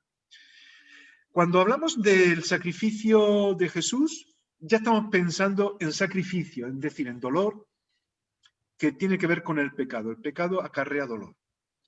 Y podemos ver cuál es el primer sacrificio que vemos en la historia. No sé si os acordáis. ¿Alguien se acuerda de cuál es el primer sacrificio que vemos en la historia bíblica? En la ofrenda, a ver. ¿Te refieres ¿La ofrenda de Abraham puede ser? a de Abraham? No, antes. No, lo de Abel, el de Abel. Antes. Ah, es verdad. La de... ¿Y qué? ¿Cuándo? La del hijo de Adán. Pero antes. Sí, sí. Hay una ofrenda que es, podríamos decir, implícita. Que vamos, una ofrenda, un sacrificio, perdón, quiero decir. Estamos hablando de sacrificio, no de ofrenda. Cuando Adán y Eva pecaron, justo cuando Adán y Eva pecaron, ya está ahí ese sacrificio. Es decir, ellos empezaron ya a darle vuelta a las cosas, a pensar mal, a no sé qué, que si tú estás desnudo, que si tú estás desnuda, hoy esto y lo otro, a esconderse, empezaron a mentir, empezaron a no reconocer que lo habían hecho mal, porque esconderse ya es una mentira, de alguna forma, empiezan a tapar su desnudez. ¿Con qué taparon su desnudez? Con hojas de higuera o delantales. ¿De qué? De higuera o de... Parece que de hojas de ricino. Bueno, Sí. yo diría como Bernardo, porque sí vemos que allí se habla de higueras. Entonces, pues sí, con hoja de higuera. Además, yo creo que el fruto prohibido del que tomaron seguramente sería, aunque todo el mundo habla de una manzana, que no dice la Biblia, seguramente sería un higo de una higuera, porque eran los árboles que habían allí, por lo que vemos por las hojas de los delantales. Me acuerdo de una clase de escuela dominical que pregunté con qué hoja taparon su desnudez y alguien dijo con una hoja de olivo. Digo, pues con una hoja de olivo muy pequeña, la hoja para tapar la desnudez. Pero es curioso, yo pregunto esto porque al final lo que Dios pone sobre ellos son túnicas ¿de qué? De pieles. De pieles. Y pieles significa sacrificio de animales. Es decir, que ellos fueron cubiertos ya por un sacrificio. Ese fue el primer sacrificio. Y nada más pecar a Adán y Eva hubo una consecuencia y hubo un sacrificio. Es decir, el pecado trae dolor, el pecado requiere sacrificio. Ya hay toda una manifestación pedagógica desde que empiezan a darse los altares para sacrificar, para que el pueblo fuese viendo que el pecado requería sacrificio. Y ahí está todo el desarrollo de lo que tendría que ver con los altares, de lo que tendría que ver con el templo, que el templo no tenía sentido sin el altar en ese sentido también. Y luego vemos en Hebreos, en el capítulo 1, versículo 2, que Jesús se constituye en heredero de todas las cosas, de los profetas, de la ley y de los sacrificios, porque Él es ese sacrificio último, vicario, suficiente, que en nuestro lugar hace, en ese altar podríamos decir que es la cruz donde Él muere, donde Jesús. Y cuidado cuando hablemos del Hijo de Dios, que no digamos que el Hijo de Dios muere, sino que en este caso tenemos que hablar de Jesús, porque el Hijo de Dios es eterno, no puede morir, Dios no puede morir. Muere Jesús como hombre, no como Dios. Dios nunca puede morir. Si Dios muriese en algún momento, se desharía todo de alguna forma, porque todo está sustentado por Él. En Hebreos 1, 1 y 2 nos explica un poco esto. Hebreos es muy interesante, es un comentario, diría yo, en el Nuevo Testamento, de todo el Antiguo Testamento, de cómo se llega al Nuevo Testamento entendiendo el significado de lo que sería el Mesías, de lo que sería todo lo que se había preparado para traer salvación en Cristo a nuestro tiempo. Fijaros que los sacerdotes tenían que ver también con esa mediación que requería sacrificios, todo eso unido a lo que hace Jesús. Es muy interesante porque al final recordamos que esa mediación se rompe el velo de arriba abajo en el lugar santísimo donde estaba ese símbolo de la presencia de Dios que era el arca, y Jesús se constituye en sumo sacerdote en nuestra ley, en nuestro sacrificio, en ese mensaje último en el que culminan todo lo demás, para que en él podamos tener ese, sacrificio, ese medio suficiente para ser salvos, sin que se tenga que requerir nada más. Y así en Hebreos 7, versículos 26 y 27, nos habla de ese sumo sacerdote que nos convenía de esa manera. En Hebreos 4:15 dice que Él puede compadecerse de todos nosotros porque fue tentado como nosotros, pero sin pecar, sin transgredir lo que tenía que ver con la voluntad de Dios, de aquello que es necesario. Como hombre, Él fue perfecto, como Dios, Él fue, porque es perfecto. Dios no puede ser imperfecto. Y al mismo tiempo vemos esa forma en la cual Él se compadece de nosotros y pone su vida en la cruz. Es muy interesante que cuando a mí me llama mucho la atención, y puede ser un pasaje también para compartir lo que es la salvación de nuestros pecados, lo que se clava en aquella cruz. En aquella cruz se puso un letrero. ¿Recordáis lo que decía aquel letrero? Normalmente todos suelen decir, bueno, pues ahí ponía INRI, ¿no? Que eran las iniciales que se suelen usar hoy para los cementerios y para todas partes. Pero ahí se puso en varios idiomas para que todo el mundo se enterase. Este es Jesús Nazareno, Rey de los judíos, que en la abreviatura es INRI. Pero, si bien lo crucificaron poniéndole ese motivo, como que él se quería instaurar como un rey, quitando el protagonismo del rey de aquel tiempo, la palabra de Dios dice otra cosa. Y es lo que dice Colosenses, ¿verdad? En Colosenses, en el capítulo 2, versículos 14 al 17, dice que en el acta que se clavó en aquel madero, que era donde se ponían los delitos de los pecados por los cuales moría la persona que era crucificada, en ese acta no ponía INRI, sino que ahí estaba el pecado de todos nosotros. Y su sacrificio fue suficiente para pagar ese pecado. Ahora, ahí entramos en otra cuestión, porque vemos que efectivamente era necesario ese sacrificio vicario, era necesario la encarnación de Dios para que Jesús muriese como hombre por nosotros, y recordamos que hay diferentes herejías que van en contra de todo esto.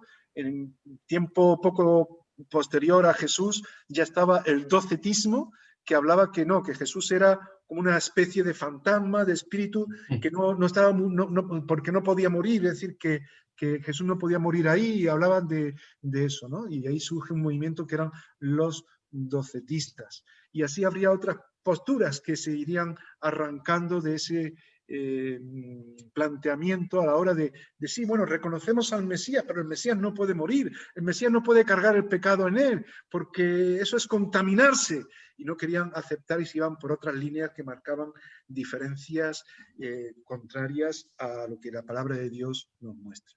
Jesús era el Hijo de Dios encarnado, y eso es algo fundamental. El único que puede redimirnos. La palabra redención, ¿sabéis lo que significa? Liberar. Liberar.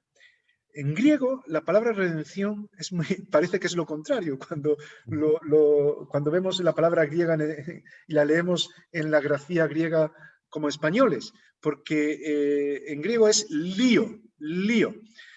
Parece que es un lío en vez de una liberación.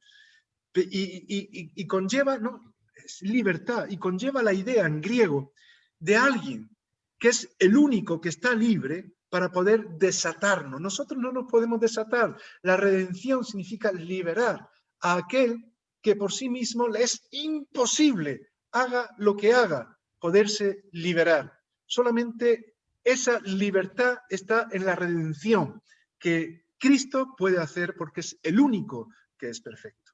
Nosotros podemos compartir, nosotros podemos presentar el mensaje, pero Cristo es quien libera. Por eso la importancia de cuando demos nuestro testimonio y presentemos el mensaje de salvación, que presentemos a Cristo por todos lados. Explicando quién es y no lo que algunos han hecho de él con tantas herejías y tanta religiosidad y tantas cuestiones. Y termino con un punto, ¿qué hora es? Voy a terminar con un punto. 1:30 casi. Sí, voy a terminar con un punto que tiene que ver con ciertas discrepancias en el ámbito evangélico. Y que cada uno podemos tener criterios diferentes. Si Dios nos salva, entonces esa salvación es eterna o no lo es. Ahí suelen surgir diferentes cuestiones que muchas veces se ubican también en nuestro comportamiento o en lo que es el pecado. Eso es algo que vosotros debéis de ver, porque dependiendo de qué iglesia estéis, a veces hay un énfasis determinado en un área o en otra. Yo creo que siempre la Biblia tiene que ser central. Pero si bien es verdad que, no sé, ¿qué criterio tenéis vosotros antes de avanzar? ¿Qué pensáis? ¿La salvación se puede perder o no se puede perder? Olvidaros de lo que yo pueda creer o que no pueda creer, sinceramente, lo que vosotros entendéis a la luz de la palabra y lo que así creéis. ¿Qué pensáis? Yo creo que no. ¿Quién habla? Yo. Oscar. Oscar. Sí. Recuerda que se está grabando, ¿eh? Pero no sale mi cara. Yo Oscar, creo que no. A ver, más opiniones. Yo creo que sí. Yo creo que sí. ¿Veis? Estamos aquí, nada, estamos 5 o 6 y ya hay discrepancias. Sí. Imaginaros en el ámbito evangélico. Yo creo que sí, porque la palabra nos dice que la guardemos con temor y temblor, ¿no? Cuando te dice que la guarde con temor y temblor es porque la puedes perder. Si no, ¿para qué la vas a guardar? Si no la puedes perder. Bien, más opiniones. Antonio se ríe, como diciendo, a ver qué me van a decir. A ver la que he liado. No. A ver, los demás, Tamara, Alexi, mojaros. Y tú también, Vanessa, que como estás al lado de Antonio nunca te digo nada. Tú también tú algo. Yo pienso, ¿Vanessa dijo algo? Ah. Sí, iba a decir. Tamara, era Tamara. ¿habla Vanessa? No, Habla. no, tú. Tú. Yo, Otra vez discrepancia. Yo pienso que sí. Una vez buscando el texto que hace referencia a Antonio, es que ahora mismo no lo recuerdo, ¿vale? Pero no venía hablando como que era la salvación en sí, venía hablando de otra cosa. No sé, es que ahora mismo no lo recuerdo. Entonces me quedé con Ahora os menciono yo el texto, que lo tengo Sí. aquí apuntado. sí, me quedé con la duda. Entonces, pero también dice la palabra, creo que en Apocalipsis, que tengamos cuidado, ¿no? Que no se nos borre nuestro nombre del libro de la vida, ¿no? O una cosa así, ¿no? He leído, ¿no? Entonces, no sé, a mí por ahí también hay otro texto que encontré, pero ahora mismo no recuerdo dónde, que me hace pensar, aunque si la salvación es por fe, ¿no? Pero si tú después vives como tú quieres, no estás dándole el lugar a Cristo que merece. Entonces, no sé, ahí por ahí tengo un poco de... ¿Alguna cuestión más? Pero A ver, Sí, cuando eso. ahí al final es cuando dejas de creer en Jesús, en que Él te da, Él es el único dador de la salvación. eh, es complicado. A ver, no solemos hablar de este tema de la condenación o de si te vas a ir al infierno o no. Eso no es algo que solamos, pero bueno. Al final el pecado deliberadamente trae sus consecuencias y cuando dejas de creer en Jesús es como si perdieras esa salvación. Hombre, Porque al final el que cree en Jesús es, como dice Juan 3:16, hay que creer con fe que Él es el dador de la vida eterna. Si no lo crees o lo dejas de creer, no lo sé. Es algo muy debatible. ¿Ibas a yo creo decir, que, Oscar? yo creo que algo que no se puede perder, porque es que en realidad, amor, ¿qué hemos hecho para ganarla, para empezar? O sea, si la puedo perder, y quiere decir que ha hecho algo para perderla, o sea, que ha hecho algo para ganarla, pues, o sea, entonces no es un regalo, sino que por obras. Entonces, si hago algo mal, entonces la puedo perder. Es que no me cabe a mí que por un lado diga que mm, no es por obras para que nadie se gloríe, pero por otro lado, si me porto Ujú. mal, pues entonces sí la pierdo. Entonces sí tengo que hacer algo para ganármela. Entonces, no, es que no, ahí es donde veo yo el problema. Yo creo que no se puede perder, que no se puede perder, porque no la merecemos para empezar. No deberíamos tenerla. Y si tenemos que hacer algo para tenerla, entonces no es que nos la hayan regalado, sino que es que nos lo hemos currado para irnos al cielo. Ujú. Sí, Vanessa, venga. Yo creo que sí nos la hemos merecido en el sentido de que tú recibes a Jesús como tu Rey Salvador y es entonces cuando tú recibes la salvación como regalo. Mientras no recibes a Jesús como tu Rey Salvador, no la tienes. Entonces, una vez que la tienes, como dice Antonio, como ha dicho Tamara, hay que cuidarla con temor y temblor. ¿Por qué? Porque si tú recibes a Dios en tu corazón, al decidir tenerlo en tu corazón, decides obedecerlo, decides caminar, te caes, pecas, te levantas, pero ya no pecas deliberadamente, ya pecas y te arrepientes, sigues caminando, tienes tu mirada puesta en la cruz y por eso es que no la vamos a perder siempre y cuando estemos en sus caminos. Aceptar a Jesús no es aceptarlo de boca, es aceptarlo de acción. O sea, yo decido estar en tu camino, Señor, para dejar el mío. Por lo tanto, eso que tengo como regalo lo voy a conservar si estoy en tu camino. Así es como lo entiendo yo. Yo veo también creo, que, por ejemplo, es un regalo, pero tú también te pueden regalar algo y tú lo puedes deteriorar, depende de la manera que lo usen, ¿no? Entonces ese regalo lo puedes Forma de deteriorar, ¿no? Digo yo, pienso yo, es un Yo regalo, abrirlo, pero ¿cómo lo cuido ese regalo? ¿Lo destrozo, lo rompo, no sé, digo yo? simplemente no abro el regalo. Claro. Si no lo abro es porque no estoy valorando lo No que lo tengo, valoro. no estoy caminando. yo creo que una persona reciba a Jesús como tanto hemos recibido a Jesús y lo hemos aceptado, pero luego si tú tienes una vida de pecado continuo, tú haces cosas que no le agrada a Dios, creo yo, ¿vale? Que Dios es un Dios justo. Entonces no sería justo que una persona, porque haya aceptado un día a Dios, o a Jesús, y luego ha hecho su vida lo que le ha dado la gana, no sería justo que esa persona fuera salva. Es mi opinión.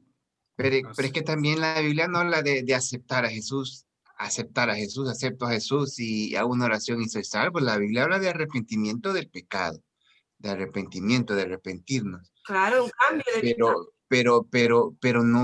Pero yo no veo que debamos nosotros hacer algo porque es que no podemos hacer nada. ¿Y qué vamos a hacer si es que nosotros estamos condenados por el pecado? Es decir, que estamos muertos. Hay gente que cree que dogmáticamente por hacer la oración ya está salvo. Sí, que es que no es. Tampoco es así. Bueno, Pero hemos de es ir que yo terminando. creo, Hemos de ir como terminando. digo, Antes de que os peleéis, antes de que os peleéis, simplemente que yo creo que sería bueno hacer algunas consideraciones. Es bueno que se profundice en la palabra de Dios. Es verdad que hay dentro del ámbito evangélico, por eso se acaba el tema, porque yo creo que es bueno que por lo menos seamos conscientes de ello. Y de hecho veis que en la confesión de fe de consenso evangélico que estamos llamando, en la de Frede no se pronuncia en este sentido. En este habla de, bueno, de eso, de que la justificación del pecador solamente es por la gracia de Dios y por medio de la fe en Cristo crucificado y resucitado de los muertos. Sí es verdad que habla de que es suficiente. Hemos visto antes también que nos habla de ello, de que no se necesita nada más y que aquí se enfatiza que es por gracia. Ahora, sí es verdad que hay diferentes escuelas dentro del ámbito evangélico, unos que postulan que la salvación se puede perder y otros que enfatizan que no. Es verdad que incluso dentro de la Reforma Protestante surgieron esas dos escuelas a raíz de precisamente crear algo intermedio de lo que enseñaba la Iglesia Católica y lo que se estaba predicando por algunos reformadores. La Iglesia Católica decía que las obras eran necesarias para la salvación. Es decir, que si no haces el bien, no te salvas. Es decir, el tema de los sacramentos, el tema de cumplir con una serie de leyes, tiene que ver con hacer ese tipo de bien, hasta tal punto de llegar que se llegaba a considerar que para ser salvo tenía que estar dentro de la Iglesia. Si no formaba parte de la Iglesia, no podía ser salvo. Entonces, claro, ahí había un postulado muy fuerte en cuanto a las obras, en cuanto a preceptos religiosos, por resumir, ¿no? Y luego estaba, claro, el postulado de la Reforma Protestante, que no, que solamente la gracia y solamente la fe era lo que se enseñaba. Pero luego hubo otros postulados que tenían que ver con Jacobo Arminio, de donde viene pues, lo que se llama la teología arminiana, que se confronta bastante con lo que tiene que ver con la calvinista. La arminiana, pues, ¿qué es lo que enseñaba? Pues eso, que era como algo intermedio, sí.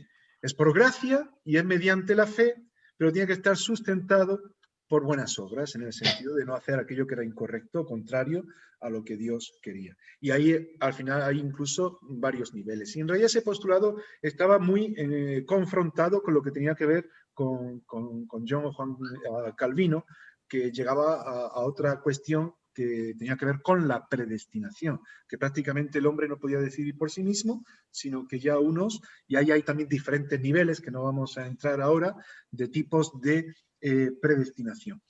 Pero básicamente, en términos muy generales, decir que lo que se enseñaba al final, que unos estaban predestinados a ser salvos y otros a ser condenados, y llegando incluso a un postulado por los seguidores de Calvino, que no tanto de Calvino, pero como sus seguidores sí lo hicieron, se suele relacionar con la teología calvinista, y es que haga lo que haga una persona que no es creyente no se puede salvar, porque ya está condenado a ir al infierno. Y claro, ante esos postulados tan fuertes de que no hay que hacer nada, sino que solamente la gracia y la fe, y el otro postulado, pues ahí se han marcado escuelas distintas, ¿no? ¿Pero qué es lo que dice la Biblia? Pues bueno, ahí cabe la reflexión de cada uno, y es verdad que en el ámbito donde uno estamos podemos vernos más en una dirección u otra. hay muchos textos que apuntan a diferentes cuestiones. Yo no voy a entrar en ello directamente porque me voy a mantener dentro de lo que es el contexto de la confesión que estamos diciendo de consenso, pero sí me gustaría llamar la atención en cuanto a algo. Si es verdad que la palabra de Dios nos habla de vida eterna, no sé quién señalaba, creo que era Alexis, en Juan 3:16, o en Juan en el capítulo, creo que era 5, versículo 24, dice que el que oye mi palabra y cree que al que me envió, dice en presente, tiene ya vida eterna, tiene vida eterna. Y cuando habla del futuro dice, y no vendrá a condenación, porque es que ya ha pasado de muerte a vida, está en otro estadio. Y habla de estar sellados por el Espíritu Santo y tal. Pero luego hay otros pasajes, como el que mencionaba antes, no me acuerdo si era Tamara o Vanessa, de que se podían ser borrados nuestros nombres del libro de la vida, ¿no? Que también hay otras interpretaciones referente a eso, que apoyan una cosa y otra, es decir, que no sirven solamente para apoyar que la salvación se pierde, sino también para lo contrario. Y así hay diferentes textos que muchas veces yo creo, no me voy a pronunciar en ese sentido, porque no quiero entrar en discordia, pero sí animaros a que analicéis los textos bíblicos de la palabra de Dios en cuanto a eso. Que recordéis la importancia, cuando hacemos una hermenéutica adecuada, una interpretación adecuada, de tener el hilo conductor de toda la Biblia, no quedarnos solamente con un pasaje, sino con todo, y ver qué es lo que la palabra de Dios nos dice ante ello. Quería terminar con este texto también, que, bueno, con este planteamiento que se nos hace de que somos justificados, la justificación del pecador, que eso sí que también es de consenso, solamente por la gracia de Dios por medio de la fe. Cuando hablamos de la gracia es lo que Dios nos da, y cuando hablamos de la fe es lo que el hombre está dispuesto a recibir. Y cuando se une lo que Dios da con lo que el hombre recibe, ahí surge el milagro de la regeneración, una nueva criatura en Cristo. Si no estamos hablando de religiosidad, no estamos hablando simplemente de un arrepentimiento de unos pecados, porque Óscar hablaba de la importancia, que sí que la tiene, del arrepentimiento que está implícito en la salvación. Y el arrepentimiento no solamente es, como hemos escuchado muchas veces, dar un giro de 180 grados. Es decir, si tú vas hacia un lugar determinado, dar un giro de 180 grados, es decir, cambiar tu vida totalmente. Bueno, depende, porque mismo vas equivocado para allá y te vas en sentido contrario y también estás equivocado. No, es ir en la dirección en la que Dios ya marca. De hecho, la palabra arrepentimiento, donde viene también el término conversión, en griego es metanoia. Y metanoia significa un cambio de mentalidad, un cambio de pensamiento. Otra persona, y es lo que Jesús apuntaba a Nicodemo cuando tiene ese encuentro con él. Es que ya no es cuestión de lo que haces o lo que no haces, es que tienes que nacer de nuevo. Porque lo que dice, lo que está planteando, lo que está implícito ahí, es qué es lo que hay que hacer para ser salvo. ¿Qué tengo que cumplir? ¿Qué tengo que hacer? ¿Qué tengo? No, es un nuevo nacimiento. Es ser hijo de Dios. Y ser hijo de Dios es una condición ya diferente. Y ahí donde podíamos recordar Efesios 2, 8, 9 y 10, que seguramente lo recordaréis, donde dice que por gracia somos salvos mediante la fe, y eso no por obras, sino que es un don de Dios para que nadie se gloríe, pero que hemos sido creados para hacer buenas obras. Es decir, que las obras entran como una consecución de lo que tiene que ver con la regeneración. Uno debe de tender, si antes tendía a hacer lo malo, aún somos pecadores, pero tenemos a Cristo que aboga por nosotros como abogado y nos ayuda a levantarnos y hacer aquello que es correcto. Ahora, en cuanto a, que ya estoy en otro tema, pero si lo tenéis todavía en mente, que veis ahí entrecruzado planteamiento y argumentos en cuanto a la salvación, si se pierde o no se pierde, la cuestión ahí es otra, que yo ya os digo que sería bueno que pues entraseis en ello, ¿no? En cuanto a, bueno, y pues yo es que puedo dejar de creer o no puedo dejar de creer. Porque es el planteamiento al final, porque pecar, todos podemos pecar. ¿No? La cuestión es si peco constantemente y me da igual, aún siendo consciente de que estoy pecando. Ahí está el punto. Claro, y si eso se da, ¿qué ocurre con esas personas que se confesaban como creyentes que incluso predicaban el Evangelio hasta desde un púlpito y ahora dicen que no creen en nada. Bueno, la Biblia también habla sobre ello. Pero bueno, simplemente que tengáis esos planteamientos porque os vais a encontrar con pues, personas que os hagan ese planteamiento, no solamente en el ámbito evangélico, sino cuando compartimos con otras personas. Pues yo lo voy a dejar aquí ya. Bueno, espérate, una cosita que se me escapaba.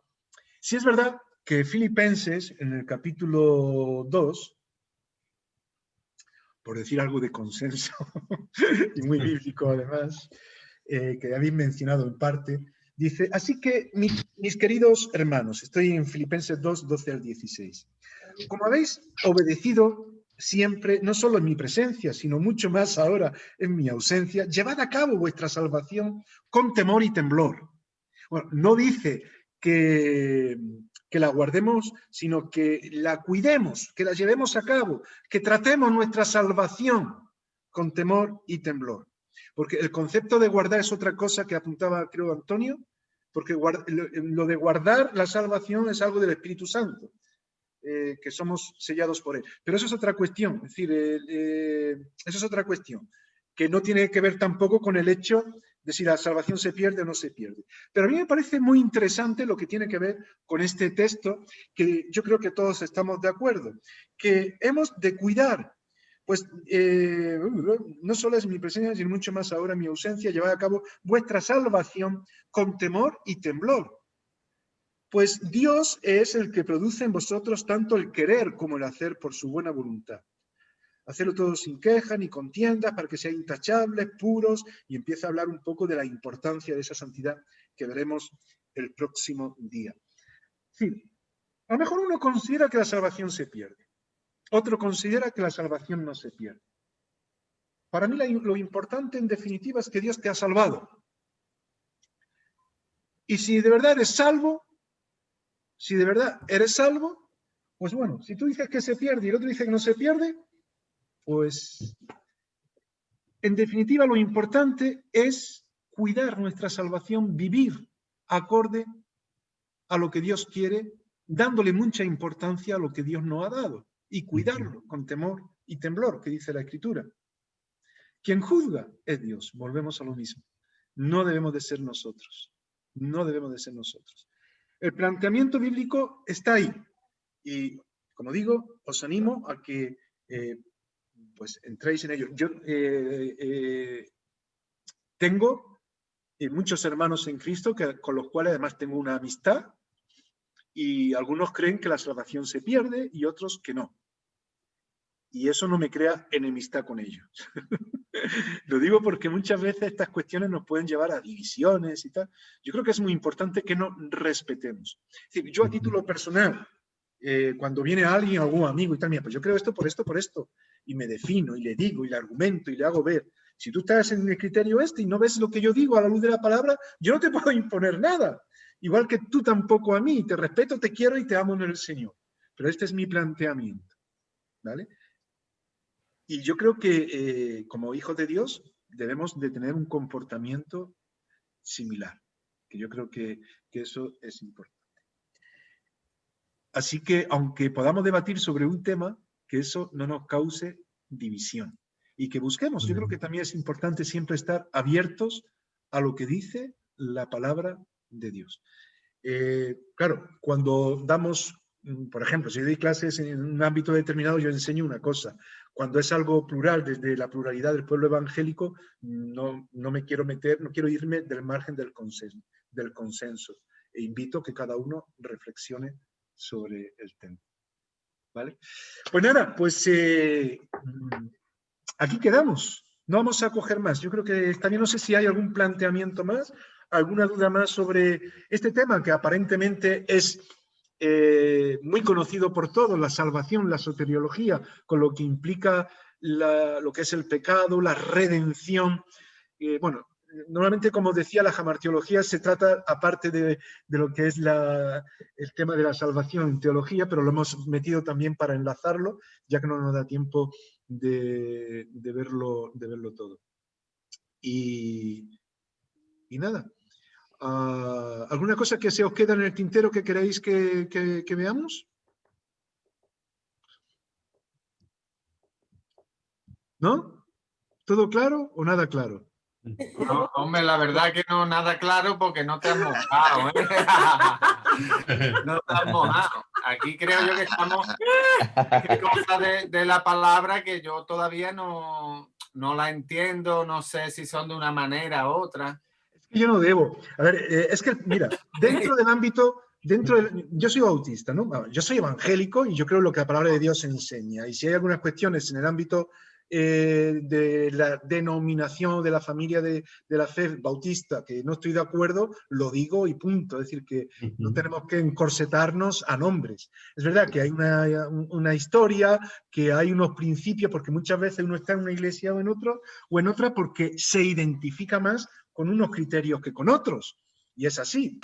En el ámbito bautista hay unas diferencias en cuanto al término de salvación, en cuanto hay iglesias incluso que son bautistas, que dentro de las iglesias bautistas que estamos en la web, pues tienen una consideración, por ejemplo, en cuanto al calvinismo, que nosotros, que yo no tengo y que no tenemos dentro del ámbito, pero otros sí los tienen muy fuertes y son bautistas y a mí me causa extrañeza, pues yo respeto.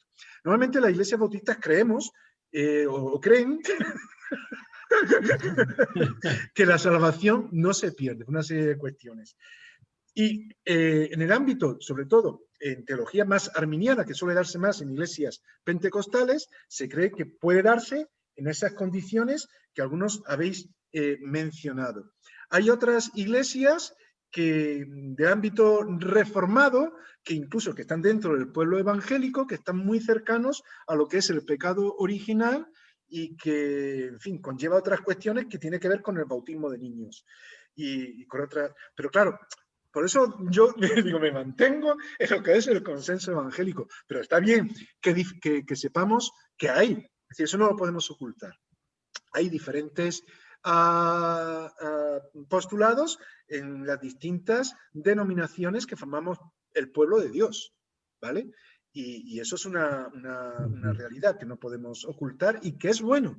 Yo siempre digo, es bueno saber lo que cree una iglesia determinada o lo que se cree en una denominación o cuál es su confesión de fe, lo que se cree en otra, lo que se cree en otra, porque así podemos respetarnos mejor y no llegar a malentendidos. Bueno, mira, ¿tú crees esto? Bueno, en lo fundamental estamos de acuerdo, que la salvación es por gracia mediante la fe. Luego hay una serie de cuestiones que tienen que ver con el gobierno de iglesia y que tienen que ver con algunas cuestiones así, que no son tan fundamentales, pero quizás para algunos sí que lo son, para otros no, pero que ahí está ya el ámbito del respeto y de que cada uno se identifique más pues, en la iglesia donde quiera estar, ¿no? Y por eso es por Luego lo que... también... Sí. Ay, perdón que te interrumpí. Ay, Bernardo, esta vez tú no has entrado en nada, ¿eh? Me has dejado solo. No, me acordé... no se me ha dado oportunidad. Alexi. No, que me acordaba también de la oveja perdida, cuando en esa parábola, ¿no? Porque ahí digamos que ahí sería una persona que recibe la salvación, pero de alguna manera se aleja, pero sigue siendo también oveja, ¿no? Digamos. Bueno, hay el muchos Señor anhela que criterios. esas Sí, ovejas si es vuelvan. que podemos argumentar Por eso, muchas ahí cosas. es que se pueden Claro. argumentar Muchas y debatir cosas. mucho. Sí. Por eso yo no Bueno. quiero enfatizar ningún aspecto, sino simplemente plantearlo. Uh-huh. Hay una serie de textos que tienen que ver con el hecho de que eso depende de Dios, es decir, la seguridad. En teología, cuando hablamos desde el punto de vista bautista, se habla, esto tiene un nombre, y es la perseverancia de los santos. Es decir, que el que uno es santo va a perseverar. Si no persevera es porque nunca ha sido hijo de Dios. Esa es la doctrina, ¿no? Uh-huh. Y hay otra que tiene que ver con la teología arminiana, que depende también si uno está rechazando y demás. Entonces, están esas cuestiones y hay un montón de textos bíblicos al respecto. Bernardo, ¿tú querías decir algo? Sí, bueno, no, solamente quizás una reflexión solamente para pensar, ¿no? Es decir, yo tengo un hijo, soy padre, evidentemente, ¿no? Y mi hijo puede, en un momento de su vida, serme desobediente, pero no dejará de ser mi hijo. Es decir, hay una cosa que es la filiación y hay otra cosa que es el comportamiento, y que lógicamente mi hijo nunca perderá su filiación, pero yo lo puedo desheredar. Es decir, hay toda una serie de concepciones acerca de esto que son muy interesantes de reflexionar. Y yo creo que no tenemos que ser dogmáticos, que tenemos que ser abiertos y sobre todo respetuosos con los criterios de otros, pero tener muy claro lo que cada uno de nosotros pensamos. Yo pienso que existe una predestinación en Cristo. Bueno, eso lo creemos todos porque lo enseña claro, claramente ese Efesios, claro, se habla de ello, ¿no? y mientras permanezcamos en Cristo, llegaremos a donde tenemos que llegar. Es decir, el problema para mí es cuando tú te sales de lo que es el lugar donde estás puesto. Jesús dijo, mis ovejas son, las ovejas de mi Padre son mías y nadie las arrebatará de mi mano, ¿no? Pero tú sí te puedes ir de la mano de Dios. Bueno, Y si ese tú es te el vas de criterio la que mano también, de Dios, por eso digo, entonces claro, hay, es decir, hay la posibilidad de que tú, digamos, eches a perder la salvación que desde el principio Dios había preparado para ti, que es lo que yo entiendo como la predestinación en Cristo. Hay un tren preparado para que llegue a Madrid. Si yo me monto en Murcia, en Albacete o en Málaga, y está destinado que yo llegue a Madrid. Pero si yo me bajo en Granada, yo no voy a llegar a Madrid. Entonces, el libre albedrío y la decisión voluntaria puede acarrear que algo que estaba previsto como eterno, lo partas y le estropees el plan a Dios. Es solamente unas reflexiones, ¿no? Porque el tema da para mucho. pero por eso digo Sí, que sí, hay nadie- diferentes criterios en cuanto a eso. Perdón, ¿estaba hablando alguien? Que digo que sí, Sí, que Tamara. lo que estaba diciendo Bernardo, ¿no? Yo lo que estoy interpretando a lo mejor, mi punto de vista, que sin santidad nadie verá a Dios, ¿no? También nos lo dice la palabra. O sea, me desvío de donde iba, ¿no? Más o menos. Claro, pero tampoco hay nadie perfecto que pueda decir. Claro. Es que estamos en el mismo punto, ¿no?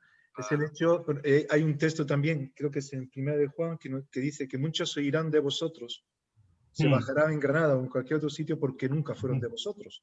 También dice, Sí. y algunos se cogen. Entonces, claro, hay una serie de textos ahí que son una realidad. Pero por eso yo digo que en principio, en ese consenso que nos mueve a todos, que la salvación es en Cristo. Todos hemos sido predestinados en Cristo. El único camino de salvación es Cristo. Y la cruz es suficiente. La redención, Él es el único que nos libera. Luego, pues hay una serie de cosas que tienen que ver alrededor de textos bíblicos y demás, que ya digo que hay diferentes escuelas al respecto, pero que vivamos la salvación con temor y temblor. Que resulta que alguien lo veíamos como creyente y de pronto no lo es. Bueno, el Señor sabe. También a veces somos muy dados a juzgar las cosas. Hay una persona que deja ya la iglesia y dice, este ya no es creyente, pero ya ha dejado de ir a la iglesia. Bueno, ¿y tú qué sabes? ¿Y tú qué sabes? Eso el Señor lo sabe, ¿no? Pero bueno, en la palabra de Dios siempre hemos de tener una dependencia de Dios y de buscar en la palabra de Dios. No, yo cuando me dice alguien, yo lo sé todo, digo, puf, cuidado con este. Desconfía, por Cuidado con favor. este. Bueno, pues ánimo, vamos a seguir escudriñando las escrituras y aprendiendo los unos de los otros. Muchas gracias a todos. Leer la parte que corresponde del libro para el siguiente tema con los diferentes planteamientos que se piden, ¿vale? Y cualquier duda que tengáis, muchas gracias. decir lo que yo pueda ayudar, estoy a vuestra entera disposición. Dejo tanto esta clase guardada como la anterior que está grabada, la subiremos igualmente para que también podáis revisar lo que creáis oportuno, ¿vale?